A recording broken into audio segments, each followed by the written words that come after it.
Normalnya, menurut kalian orang-orang spending uang untuk sebuah headset conference call itu di harga berapa sih? Apakah 1 jutaan atau 2 jutaan? Gimana kalau buat orang yang bisa call dengan klien 4 sampai 5 kali sehari? Ya cocok dong kalau misalnya dia mau spending lebih. Di sini kita jelasin kenapa orang-orang itu mau ngabisin sampai 5 juta untuk sebuah headset conference call.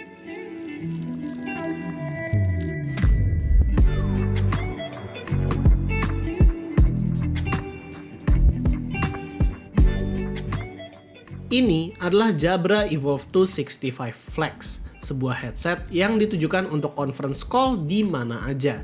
Selling point-nya ya tentu aja portabilitas, kualitas, dan practicality. Jabra Corporation sendiri adalah perusahaan dari Amerika yang berfokus di audio produk dari tahun 1983 dan akhirnya diakuisisi oleh GN Audio, yaitu company dari Denmark yang memang sebuah audio professional company. Seperti biasa kita akan mulai dari unboxing kali ya. Dari packagingnya kita bisa tebak kalau headset ini adalah headset untuk portabilitas karena dari dimensi packagingnya yang simple dan unik begini.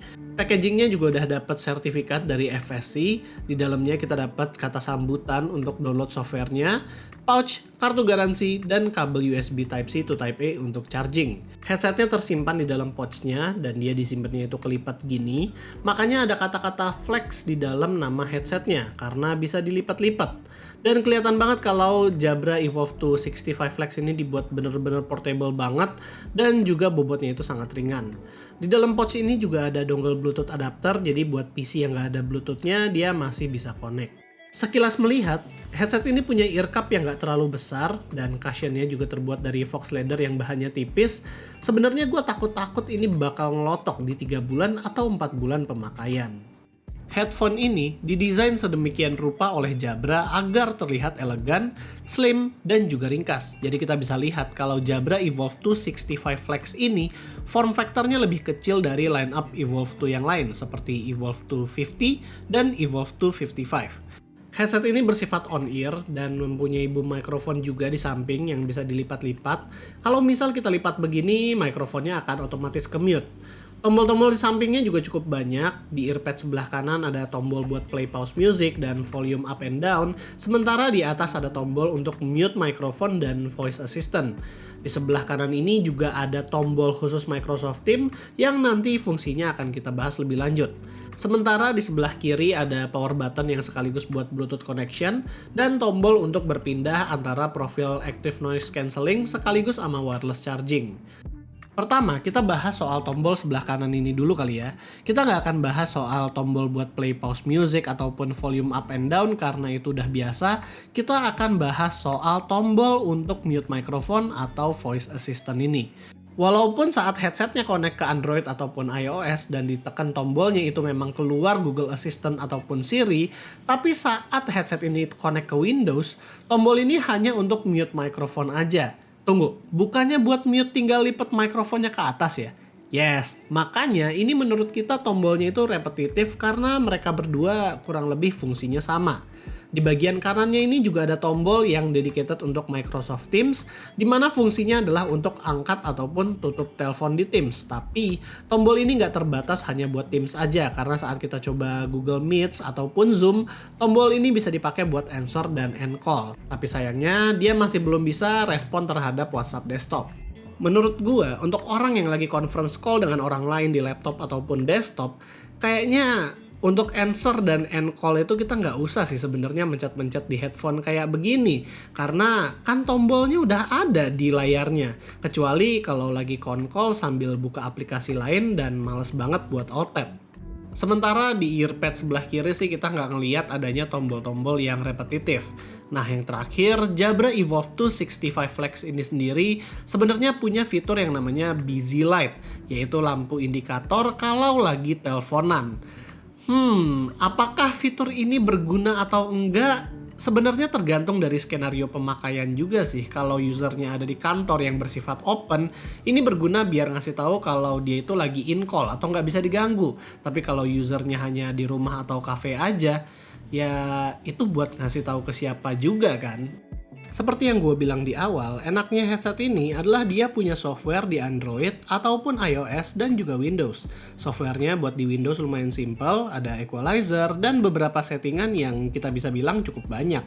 Untungnya, headset ini punya onboard memory, jadi settingannya bisa tetap nempel walaupun ke device yang nggak punya software. Buat aplikasi mobilenya, kurang lebih fungsinya sama dengan yang Windows punya, tapi ada beberapa fitur yang malah nggak ada di Windows. Contohnya, ada soundscapes, di mana dia bisa recreate suara macam hujan, pantai, suara burung, dan lain-lain.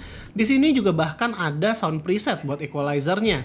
Kayaknya Jabra ini memang bikin aplikasinya paling kompatibel sama mobile, namun di port ke Windows jadinya ada beberapa yang dipotong fiturnya. Sekarang kita masuk ke experience-nya. Pertama, gue mau bilang soal clamping dari headphone ini. Kalau beberapa headphone terutama yang casual dia itu jepitnya keras, Jabra Evolve 2 65 Flex itu clampingnya bener-bener bikin gak sakit kuping. Mungkin karena headsetnya ringan, jadi clampingnya juga gak neken-neken banget. Lalu, headsetnya ini juga cukup fleksibel di semua ukuran kepala, terutama buat gue yang kepalanya cukup gede, dia bisa gampang buat masuk. Setelah pakai sekitar 4-5 jam, barulah kuping gue begah karena ini adalah headset on-ear. Termasuk lama sih menurut gue. Tapi, jadinya kalau kepala kita banyak gerak, clampingnya ini malah gampang buat kendor. Kalau buat kualitas suara, headphone-nya sendiri punya suara yang memang bisa dibilang bagus. Driver 28mm yang ada di ear cup-nya ini memang mendeliver suara yang cantik di form factor yang kecil. Signature suaranya sendiri lebih ke flat, di mana bass-nya ada, vokal dan mid ada, dan semua seimbang satu sama lain. Di equalizer yang ada di aplikasinya pun sound-nya default di flat, jadi kalau kalian mau suara yang beda, kita ganti-ganti aja di sini. Memang sih, equalizer-nya lebih simple dari software-software lain, tapi sayangnya kita nggak ada preset kalau mau naruh profile suaranya. Yang keren dari headset ini adalah active noise cancellingnya, di mana headset ini punya 3 mode, yaitu off, on, dan hear through. Dan dengan tombol yang bisa ganti mode secara instan di ear cup kiri, kita nggak usah takut ngaktifin ANC saat commuting ataupun saat kita bakal sering switch antara mode pengen ngobrol dengan full isolation. Treatment ANC itu setiap brand beda-beda, tapi di headset ini gue akuin treatmentnya itu bagus banget. Walaupun ini headset on ear, tapi headset itu bener-bener bisa memberikan pengalaman ANC seperti di headset over ear. Contohnya saat gue bawa ini ke coffee shop aja, suara lingkungan sekitar itu hampir nggak kedengeran sama sekali. Kualitas mikrofonnya juga salah satu yang bagus buat konkol dan nggak kalah sama headset-headset gaming zaman sekarang, di mana suara kita itu terdengar jelas dan bulat banget saat didengar sama orang. Dan yang enaknya adalah saat gue lagi di cafe, yang dimana ada suara lagu dan juga suara mesin kopi dan orang-orang lagi ngobrol begini, dia berusaha untuk membuat suara gue itu sendirian, alias dia akan meng-cancel suara yang ada di sekitar, walaupun jadinya suara gue itu ada beberapa detailnya yang nggak masuk dan juga suara gue itu jadinya agak bekep. Tapi tentu suara tersebut masih lebih mending daripada suara kalau kita pakai mikrofonnya webcam yang dimana noise cancellingnya itu malah membuat suara gue jadi aneh. Battery life juga bukan masalah di headset ini, karena setelah 4 hari pemakaian dari 100%, di mana sehari itu bisa sekitar 5 jam makainya, itu baru sampai 15% di hari keempat. Jadi dibawa bepergian lama pun kayaknya sih nggak masalah.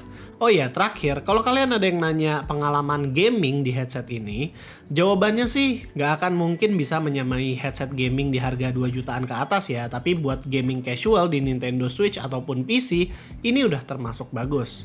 Intinya, dengan kualitas noise cancellingnya tadi, headset ini udah oke mau dipakai kerja kantoran ataupun mobile seperti di cafe ataupun lapangan, di mana kadang-kadang pekerja lapangan mesti laporan conference call ke atasan di kantor.